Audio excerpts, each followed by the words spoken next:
So welcome, gentlemen. This is the Real Unlimited podcast. Oh, okay. We're at Kamar Group. This is a new podcast that I started up based on the concept of people who choose to live unlimited. This is an idea that I had some time ago. And as I mentioned, it's about telling the story of people who are doing things that inspire others or make a difference in their own lives or the people's lives that they touch. And so I want to really learn more about you guys as individuals, but also not tying it solely on real estate, but going back to the beginning a little bit more about who you guys are, your story, your upbringing, what inspires you today, and how you're going about the next steps in the future. So I'd love to start by going back to the beginning of you guys and how you came into real estate as, you know, the story into where we are today at Kamar Group. Go ahead, Chris. Me first? Take long. Yeah, Okay. yeah, let's go, Chris. Thanks, Steve. Sure. Okay, how I got into real estate. Well, I was in the bar industry for a long time, and I started as, you know, a dishwasher at 15, and then I only worked that job for a couple weeks, and then a busboy position was opened up, and I got in that position, and then within like the first couple of months, I had made more money in like a couple nights than friends of mine had been, you know, made in a whole month working at like a gas station or Sure. mowing lawns. So I kind of got the hunger for fast money quick. And, you know, I just really enjoyed sales in that industry. And then, you know, when my body couldn't take work until 4 a.m. anymore, or drinking, you know, 3, 4, 5, 10, 20 shots sometimes in a night, Wow. I had to switch out of that. And I tried selling door-to-door sales for a month and really enjoyed, I guess, you know, the People to change, people engagement, things like everything that was kind of about that, but then realized really fast that I didn't want to sell ADT systems. I wanted to sell something expensive, and took the broker's test and thought that I'd be great at it, and then jumped in and got kicked in the face for like 4 years straight. So I definitely want to go into that. Okay. But Steve, let's hear from you. How'd you get into real estate? I know you've got 18 years of experience, but there had to be a start. What was that start for you?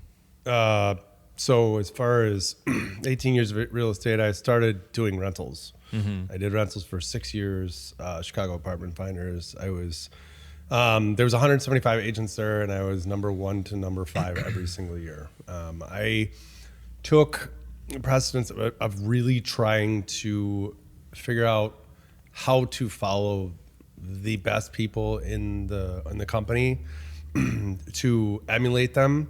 First, I didn't like any of them. Like, I didn't like anyone because I knew I was better than they were, or this or that. I had this ridiculous stick up my whatever, thinking I was better than other people, and realized that I shouldn't be a hater. I should actually start following people that do really well. So I started emulating them and asking them questions and going on with them and shadowing and so on, which so many people should do and don't. And as I got as good as they were, I surpassed them and became better than they were. And then it came down to a certain point where I'm like, well, in order to actually be able to help people not, you know, past the 1 to 2 to 3 year range and to actually help with an American dream, I've got to get my real estate exam. So I worked extremely hard because I was working 80, 90 hours a week. And, you know, like Chris was saying, like, you know, you make good money type thing, but at the same time, it's not all about money. It's about being able to build. It's about being able to create an opportunity and to be able to be that person for everyone, whether it's renting, buying, investing, selling, Sure. whatever. And so I passed my real estate exam finally. It was very difficult for me, but I got it done. And then I started with a known brokerage. Did that for 2.5 years. Then I jumped on a small team with my old mentor, who was exceptional and taught me how to do the right things and how to stay out of trouble, so to speak, because it's pretty easy to get in trouble in this business just because you want to do so much for so many people, but at the same time, there are some legality aspects as well as like not so much gray areas, but actually rules and laws, and you have to be careful. So even though you want to do great things for people, it doesn't always happen based on the fact of knowing that if you do it wrong, you can get yourself into trouble and get other people in trouble. So I was with him for 2.5 years. Then I switched to another brokerage called Compass. So I started Baird & Warner, then I went to Ad Properties, then I went to Compass. Was there, I came over here to the Kamar team. We had 5 agents, now we have 30 agents. We started in 2019. I am now a partner with the Kamar Group, and I'm able to coach, teach, mentor everyone, including you two.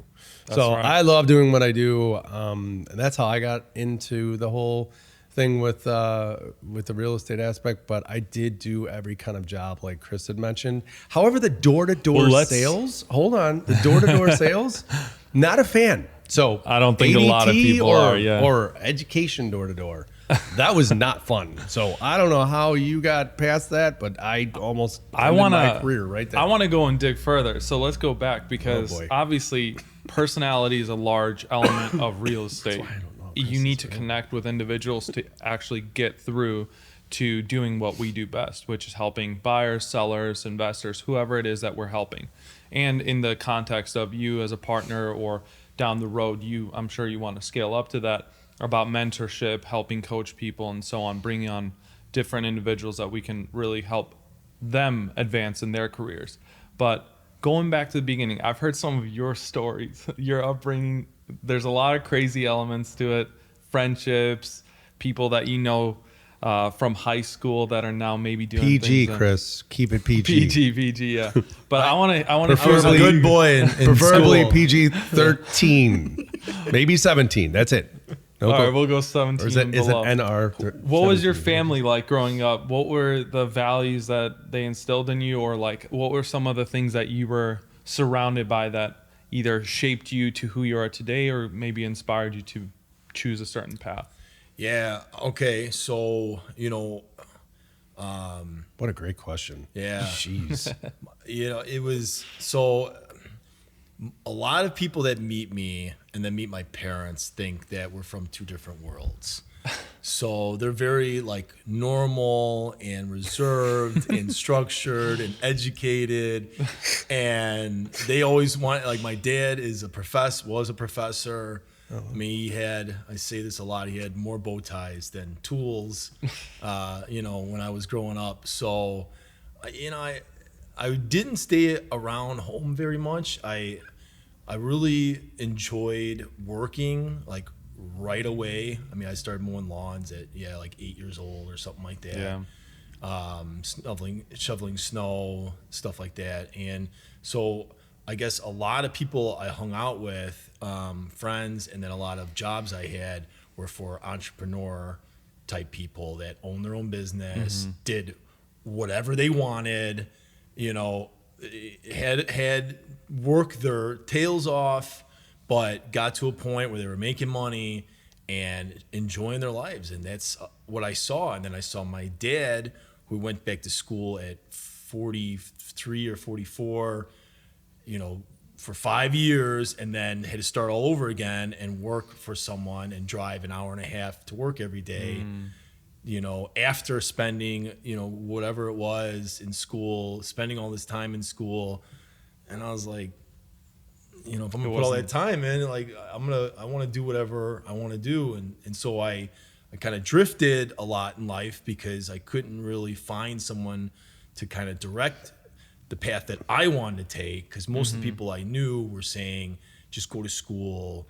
It's not going to happen. Like, just go the safe route. And I tried it, and it didn't work for me at all. And so, I kind of wasted time working in the bar and figuring things out or pretending to figure things out while I was just, partying and doing stupid stuff. And then when, my body couldn't take it anymore, I switched over this. But I always knew once I was ready to get going or get my shit together, as they call it, I'd be fine. I didn't think it was going to take 6 years to get it together, but I knew it'd be all right. And I had no concerns or any sort of, doubt in myself. I think it's parallel to so many people's experiences that it takes a long time to figure out what we're good at or how we can take our failures and at least advance step by step into a direction that's going to bring us into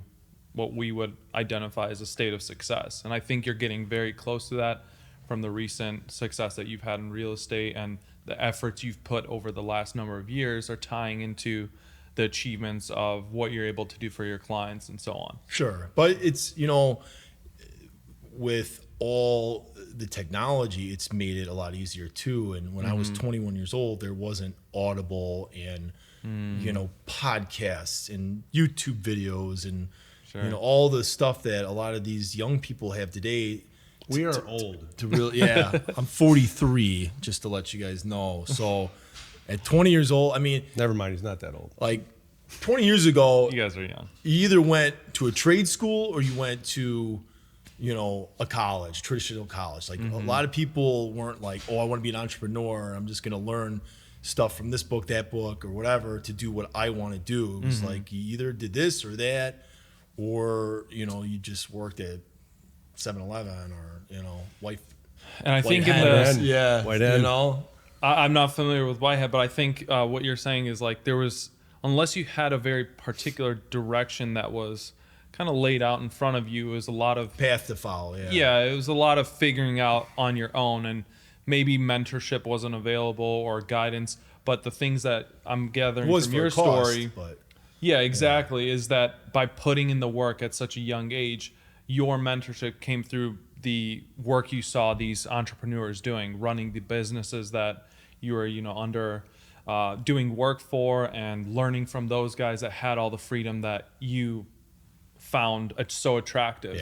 Yeah. And then now, Steve, what about you? I know a lot about you today, but let's hear a little bit more about who you were growing up. Crazy question. So I'm curious. I didn't have my father was blue collar. Like he was a carpenter. He was a cabinet maker. He was exceptional at what he did. And my mom was fortunate; she didn't have to work due to ancestry type inheritance aspect. But the fact is, they both worked extremely hard. I think in what they did. My mom worked really hard with raising the kids. I have two brothers that are older than me, so there's three of us. Then there was my father who really, that's all he did. That's all he knew. So, that's how he made his living. There wasn't really a person that I could follow in regards to, both my brothers are different. Right? So my oldest brother was in sales. He tried the real estate thing when he got out of college. It was very, very different. I think it was like 14% back then. That was a long time ago when he got out of college. But he did the 4-year, and then he started real estate, and I think he did it for a couple of years, I want to say, and then decided it wasn't for him type thing. I don't know, why or whatever. But Mark did it? No, Mike. Oh. So Mike is my oldest, and Mark is the middle. And Mark got the sales aspect as well as the woodworking aspect, as well as the GC aspect. Like he can do anything, and he's very entrepreneur-ish, right? And then you have Michael, is exceptional in regard to like being able to, they're both very much sales, right? But like Mike is very like he puts together like very good with business plans, very good at analytical aspect. You put something in front of him and say, I need you to take care of this, or how should I do this? And he'll be able to direct you very easily. He knows how to do things like that. But he's not the guy you walk up to and say, I'm having this problem. How do I do this? Blah, blah, blah. He says, bring me this and I'll tell you. It's very different, right? And then there's Mark, who basically is ooey gooey and like me type thing. But at the same time, like he's more like I am. So how did Steve become Steve of today? That's like, was it by seeing what your brothers were doing, you weren't attracted to do it? No, I mean they both. Okay. So they were both in sales in different aspects, right? Mike got a degree through college, and then he came back and he was able to do lots of different businesses, things like that have to do with sales. But what was it that you found interest in? Yeah, That's no, not- it has nothing to do with that. This is the difference. There was no way of following each one. So I was a lone wolf. I grew up That's with what a I wanna learning know. disability. I grew up with a learning disability. Okay. And I was diagnosed. And when that happened, I was a loner all my life. I didn't have the friends. I didn't have the parties to go to. I didn't have the, I was not popular at all. I was very much on my own. Nintendo was my friend. Okay. I don't care. It doesn't bother me anymore saying it. It was like, that's how I grew up. I grew up where I didn't have that. And you would never know that today because I'm Mr. Social Butterfly. I constantly am networking. I'm constantly building relationships and so on. But I'm very proud of that because that's something that I didn't know if I would ever, overcome. And yeah. Do you think that that those particular struggles that you went through has built up this initiative or drive to be able to so well succeed in sphere of influence, outreach, connecting with people, building relationships because you lacked it growing up with your social Yeah, sphere? man, I thrive on it now. When I got to college is when my life started. Yeah, I would like to say it that way, meaning like my skin was so thick by then because of all the criticism and all the ridicule and everything I dealt with all my life. That when I got to college, you really couldn't offend me that well. I mean, everyone messes with me because I'm an easy target, right? And that's fine. People love to fuck with the tall, skinny. Yeah, they do. They do. Yeah, and I there's hear you. other reasons why we mess with you. Anyway, so the girlfriends want he's the point. Dark bearded and handsome. Yeah, we know. All right. Okay. All right. So, that's part of my latest prediction. I can't get back on track. Don't do that. So, no, when it comes down to this, like I got really good at just accepting who I was and knowing who I was and so on. And it took me a long time to be okay with who I was. But the one struggle that I still have, even as successful and as many people I've talked to and the networking I can do and the business that I build and the relationships, I still have a hard time accepting that I have enough. And that is a very frustrating and empowering way to be. And that is something that I really am striving to become better at. And the other thing is that when it comes to real estate, it doesn't matter how successful or what makes you feel successful. It's all about what you can do to change people's lives and make them better. Because, I was fortunate the way I grew up, and there are less fortunate out there. And the fact is that needs to always be on top of my head, knowing the fact that I'm fortunate to be able to do this job. And if I'm going to do this job, just like Chris, just like you, I'm going to be the best at it. And that's what I think we all strive to be. So if you were to ask me one way of why I became who I am, I have absolutely no idea. I think it's just the fact that I found this niche, that I've always been customer service. I've always tried to do things that create value to other people and to be more of like that service-oriented person. I graduated with the rehabilitation human services degree. I worked with people with paranoid schizophrenia, bipolar, autistic. I mean, you name it. Sure. But the fact is like, I just wanted to do something that made differences in people's lives, and real estate was something that just gave me that road to it. And then you just have to work your butt off. Yeah. And you have to put more hours in than you want to. You have to be you have to learn how to be organized. You have to learn how to create opportunity. You have to learn to build relationships. You need to always think outside the box. There's not enough agents that think outside the box. And that's kind of where I'm at with that. How do you feel about some of the things that he shared? Do you think that you use some of those traits, like organization, go-getter mentality, things that are allowing you to achieve a state of success of connecting with clients over the phone on a cold call, or meeting someone at an open house and you immediately are able to connect with them, that builds on a relationship that can bring you more success down the road. Like your latest listing came from a showing or an open house that you did 6 months ago, and then all of a sudden you have the opportunity to help this seller sell their property. Do you find similarities in how he just described it, or do you have a different approach? No, I think, we're all trying to be the best we can be as an agent, but I think there's a lot of different agents out there. Like Matt Laracy is a certain type of agent. Steve is a certain type of agent. I'm a certain type of agent.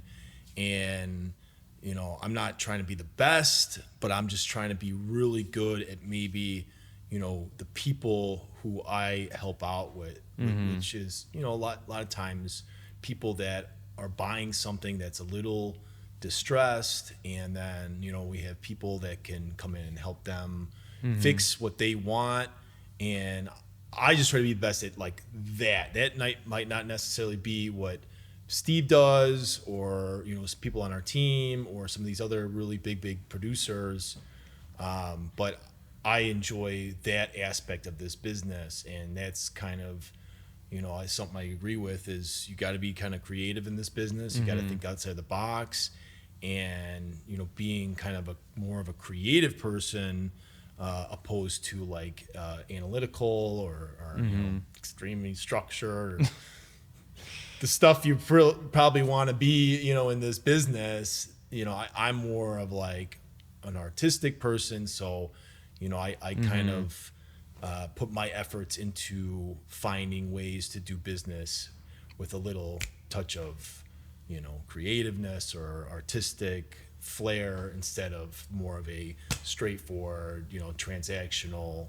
So what you're agent. talking about really brings up the idea of the differences in every agent, or the contrast from one agent to the next, really speaks to the different personalities that we engage with. There's an agent for everybody, and how we approach, providing the solution of transacting real estate will speak to one individual versus me going to someone that is very unsimilar or just a little different in their approach in life. So I may align with someone like the people that you work with, but maybe not so much Steve's, or Steve's approach where he's more social, or finding ways to connect on a certain personality might not align directly with who you work with. Sure, So that's true. But another good thing is, once you've been doing this job for a while, and you can really kind of figure out,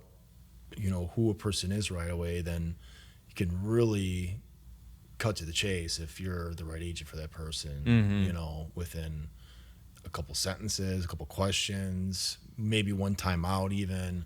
Yeah. So, you can kind of cut to the chase and just really, I guess, put time into people that are going to want to work with you, and you connect with, and you're obviously not going to feel comfortable with everyone right away, but sometimes right off the bat you feel comfortable with someone, and that's usually a good indication that that's going to be a good person to work with, a lifelong client, whatever you want to call it. So I kind of try to look for that. If I meet someone at an open house or a cold call and there's nothing, like they clearly hate me or whatever, then sometimes it's better. Not everyone. That's the thing too. You sometimes it's mentioned better to that is move that on. not every person is going to be a great client for that person, right? So in other words, there's some people are going to mesh with Chris, some people are going to mesh with you, mesh with myself, mesh with another agent, and you also have to be able to hold your barrier, hold your what's going to be okay for you, right? So in other words, as far as like certain clients you're going to mesh with really well, and you're going to connect with really well, And maybe at first you had that great connection, and then maybe later there's just not that connection you thought there was. Sure. Hopefully you don't get to that point, but if you do, then it's okay to let them go. And it's okay for them to let you go. We had a situation where we were handling a listing, and we just didn't see eye to eye in the end. And Chris and I are both like, this is not going to work because she's not listening. And Sure. and it's okay. I mean, that's their prerogative. They have their property. It's their property. We get hired to sell it. We get hired to represent it. But if we're not on the same page at any given time, fine. But if we consistently or stop being on the same page, then it may be ready to, go ahead and walk, part ways. Sure. And we did. And I have no qualms about it whatsoever. None. You know what I At mean? all. No, it's Not one bit. You have to make sure Yeah. that it makes sense. And I tried explaining that to him, and he got it right away. And both of us are on the same page. And I'm not wasting my time with people that aren't listening to my expertise. I've been in this business. Chris has been in this business. You're a little bit on the newer side of the business, but you will learn and more experiences that you do, whether you're with other people, yourself, whatever, you're going to realize what makes sense to you and what doesn't in your time. Your time, you can't get back. Sure. Period. Well, falling in line with a lot of the things that you guys are saying, I come from the country Georgia. So when we immigrated to the United States, there was a lot of, developing my sense of identity amongst my social spheres, the friends that I was having along the years as I was growing up, because a shift like that is a huge culture shock. I needed to develop friendships that were in alignment with some of the values that I was brought up with. But it was difficult. Kind of like you, I felt like I was making friends, but also a loner at the same time in that I didn't align with the interests that they had. So there was a lot of growth and learning along the way into who I am today. And I think one of the best ways I was able to go about navigating that was just finding those areas of expressing myself on the interest that I had. Some of it was tied to, theater. Some of it was tied to sports. Some of it was tied to just friendship groups that really aligned with my personality type and my family or so on. And that brings me to my next point. Both of you have certain commitments in life. I know both of you are in relationships. You love cars. You always have, I think, since you were a young guy. Now you also mentioned you are into art or expressing yourself in a creative ways.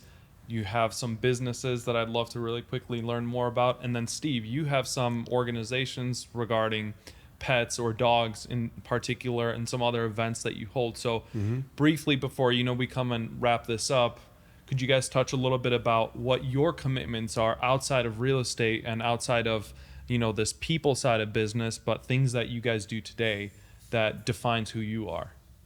Yeah, I'm married almost 2 years now. Let's go. Best wife Congratulations. ever, in case she listens to this. But I do mean that. That's been amazing. She's pretty independent, so I don't have a ton of stuff to do in that role. The car, I've had a 1956 Dodge since I've been 15. I bought it from the lady who bought it from my grandfather's dealership in 1956. Wow. Apparently, he taught her how to drive it, so that's kind of a child, I guess, to me in a certain way. And then, I've been painting since I was walking, dressing myself since I was walking. I love clothes, so I, did some art stuff with that. And then, I was, like I said, in the bar business for 20 years prior to real estate. And when I was getting into real estate, one of the first mentors I had kind of gave me an idea to, do a function or an event once a month. Bless you. Excuse me, thank you. And we just started teaching, we ordered 20 shakers, 20 strainers, muddlers, glasses, and taught people how to make drinks. And then all of a sudden people just started coming to these things out of nowhere. And it became a business. We have a website, and we're doing, some events for $3,000, $4,000 for a couple hours at different companies in the city. So That's great. Yeah, it's just, what, all this stuff I feel like ties into real estate, and it's just good conversation starters. It's, Sure. it's a tool to talk to people and invite them to something instead of, oh, I sell real estate. Like, if you ever want to buy or sell, I'm here, and that's not what people want to hear in this business. They just want to be, your friend or, start a relationship, and then they know what you do. And if you can just show you're a good person and you're willing to help them out, regardless of it's buy or selling, then, I think that's the right track to go. So I don't know if that And how was- about you, Steve? Thanks for sharing that. Yeah, I by don't know the if way. that That's was great. what you were looking for. No, but- it's exactly okay. what All I right. was looking for, because that falls in line with the entrepreneurial side of real estate. We are go-getters in other things outside of this business that we're in, and you have several businesses. You create T-shirts and other things. You have all the bar events that you just talked about, and that, similar to Steve, I think you guys find ways to invite people to events or something that shows them that we're more than just agents. We're more than just this listing presentation of our profile page on a real estate website. There's something beyond that. And so how about you? have you ever gotten those coasters, by the way? That thing would, I'm telling you. More than the that'd be- 5 I ordered? That would I know, be I the will. best. I will. Well, you said it was 10. I knew it was wasn't. Oh, yeah, it was time. Anyway, it was a good idea, man. Anyway, so We do have them. for me, I'm an avid billiards player. I play twice a week in a league. Go Minnesota to tourneys. No, not Minnesota Fats, but my own type of character, if you will. So I love playing pool, and that's something that I build business with and build relationships and so on. For me, it's a hobby.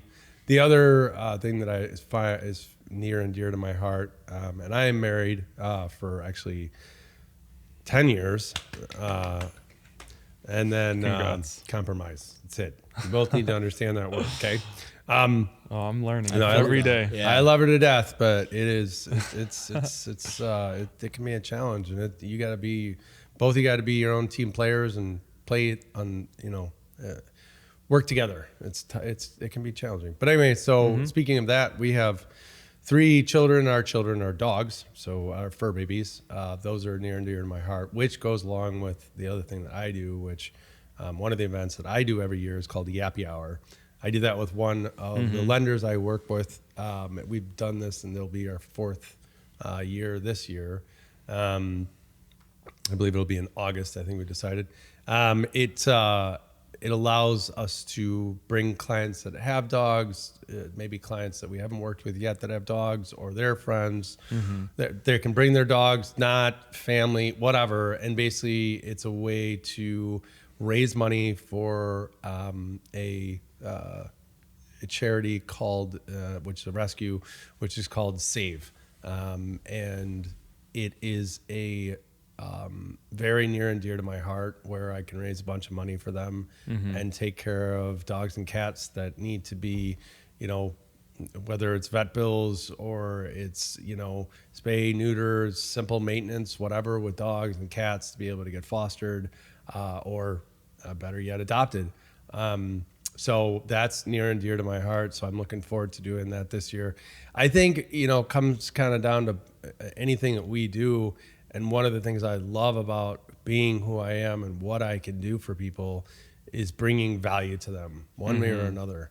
So that allows me to get out there in the community. That allows me to do something that makes a difference and helps the unfortunate, whether it's, Sure.